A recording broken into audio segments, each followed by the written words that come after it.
need to be really careful when the people that helped create the problem are now telling us best how to address the problem. I do think there are a menu of options available for folks like myself that are the state attorneys general when we look at these issues and confront some of the problems we're facing. I think that one of the tools in the toolbox definitely has to be a consideration of breaking up companies like Facebook. I mean, the reason why we worry about monopolistic behavior is when you have this concentration of wealth and power in one company or two companies.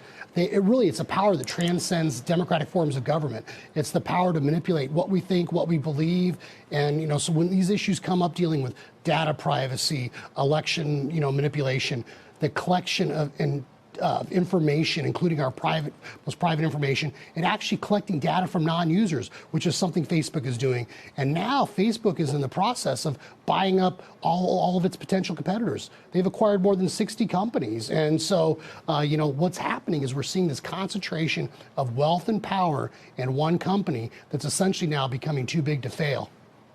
So Mark, how's this sorted out then? Is it regulation? Is it antitrust action to break them up, or something else?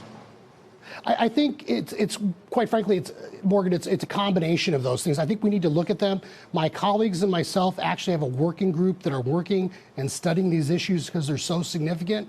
Now, anytime you get a group of lawyers in a room, not everyone can agree on what the best approach is. But I think the one thing that whether you're Elizabeth Warren or Donald Trump or a Democratic or Republican AG, we all recognize this is a major and significant problem. It's the issue right now, one of the biggest issues facing this country, and we need to get on top of it because there's ramifications for all of us. As I said, whether it's manipulating what we see or manipulating elections, our news feeds, what's going on with the newspaper industry or the media and reporters, and the fact that it's helping kill off traditional reporting. So there's all these secondary issues associated with this.